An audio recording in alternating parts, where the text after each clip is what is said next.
Hey guys, it's time for my March wrap-up. I only read 2 books this month. I actually did a whole video about my reading slump that I was in, and I talked kind of about how I think that reading slumps are not necessarily a bad thing, and they're not something that you have to force yourself to get out of. So if you want to see that video, I will leave a link down below. So what did I do in March if I wasn't reading? Because we all know that I have no life, and most of the time I read. I watched this show, Dance Academy. I watched all 3 seasons within the month, and I'm beside myself now because I don't know what to do with my life now that that show is over. So if you know any shows that are like Dance Academy, please let me know because I'm in withdrawal right now. But I did manage to read 2 books, and the first one was White Hot Kiss by Jennifer Armentrout. This one was a little bit different than what I expected from her books. It's not as filled with romance as I thought it was going to be, because when you look at the cover, that's what you think, romance.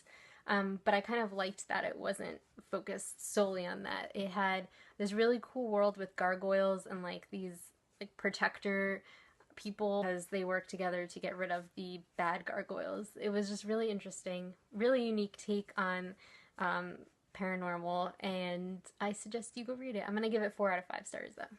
I read Cruel Beauty by Rosamund Hodge.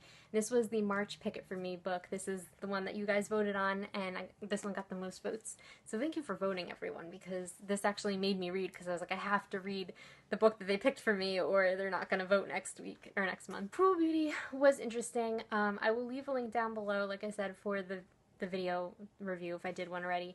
But overall, I give it 2 out of 5 stars, and I liked the concept of it, and I liked the characters, but the world building was just too confusing for me, and I got lost so many times. But it was addicting, and I think this is what got me out of my slump, to be honest, which is weird, because you'd think that Jennifer Armentrout usually gets me right out of my slumps, but this one was a good remedy for that. It's fast-paced in most parts, and it's just interesting, and it's Beauty and the Beast. Come on, that's my favorite story of all time. And then the end of March, I read Open Road Summer by Emery Lord. Probably by the time this goes up, I will have finished it because it's really not that long of a book. And I'm loving this so far. It's perfect for the spring and summertime. And it's a road trip book, and it's about 2 best friends and a really cute romance between this really snarky rebel girl who's trying to be a good girl now, and pop singer. I don't know if he's a pop singer, but he's a famous singer, and it's so good so far. So I already recommend it, and I'm only 100 pages in. Maybe look for a review for this in the month of April, because I will probably want to talk about it. So this is what I read in the month of March. Let me know how you guys did this month, and let me know if you've read any of these and if you've liked them, or, whatever. This month I read 7 books, and I actually liked every single book that I read. I'll start with the last book that I read in March, and that is Unwind by Neil Shusterman. And he did a fabulous job. I can't stop talking about this book. I have told everyone I know about it. I've discussed it with everyone. It really made me think. It was just so... Oh, and he has a scene where he's describing how something happens, and my eyes were just I don't think I blinked. It was fabulous. Okay, so I don't know, most people probably know what this book is about, but essentially abortion is illegal, but they have a thing called unwinding. So from the ages of 13 to 18, your parents can choose to have you unwound, which means that you get sent in, and they have to use, I think it's 99.94% of your body.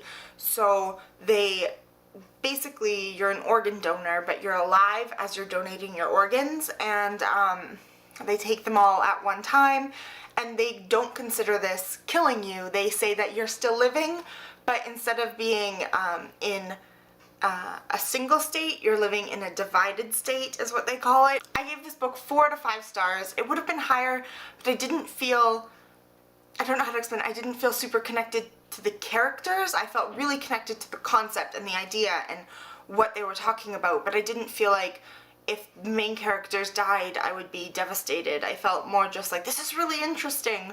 So I think it would have been higher if it had hit me a bit more in the feels instead of just in the brain, if that makes any sense. The second to last book series that I read was the Legend series by Marie Lu, and I have been wanting to read this series for so long, and when I finally finished it, I was in a book hangover for days, and I was just Oh, I was just miserable. I did not want this series to end.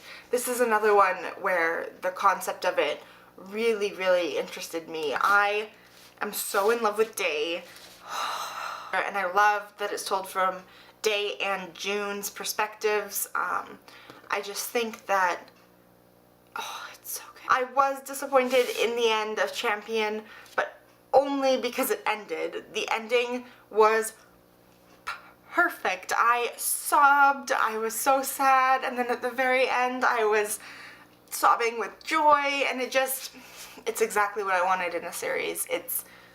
Oh, so if you haven't read this series yet, I can't be the last person that hadn't read it. I highly recommend it. I know that book BFF Melissa had read Legend, and she hadn't gotten super into it, and so she hadn't picked up Prodigy, but I think she should, and I think if you're in the same boat, you should too. I gave all 3 of these books 5 out of 5 stars. I would give them 18 out of 5 stars if I could. And now this is the first book that I actually read in March. I loved the characters. It was really heartwarming and sweet. I didn't love it as much as Melissa. I think I gave this 4 out of 5 stars as well. I liked it less than Unwind, but I did care about the characters, so that kind of made it a little bit higher for me. I probably would give this 3.5 if I could. Not because I didn't love it, I did.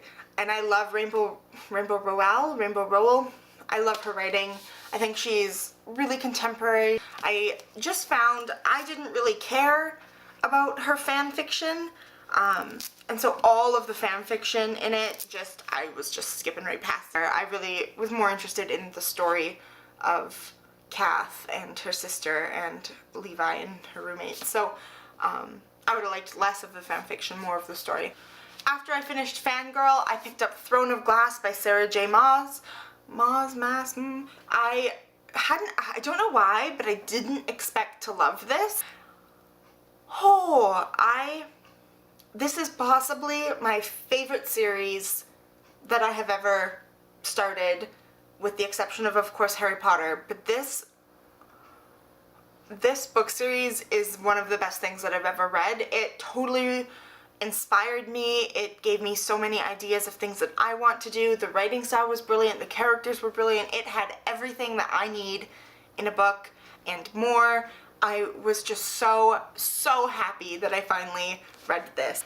And of course, as soon as I finished it, I rushed out and I picked up Crown of Midnight, and it was just as good, if not better. I don't know how I'm gonna wait for September for Heir of Fire. That's what it's called, right? Heir of Fire. Oh my god, and Kale, I love him. Okay, well, I'm not gonna talk any more about it because I think you need to read this. I really think you need to read this. It is so good. I gave both of those books 5 out of 5 stars, and just like the Legend series, if I could, I would have given it 1,000,000 out of 5 stars. They were so good. So that is all, and I hope that you guys have a great rest of your week. I'm not sure when this is going to be uploaded, and I will see you soon. Bye.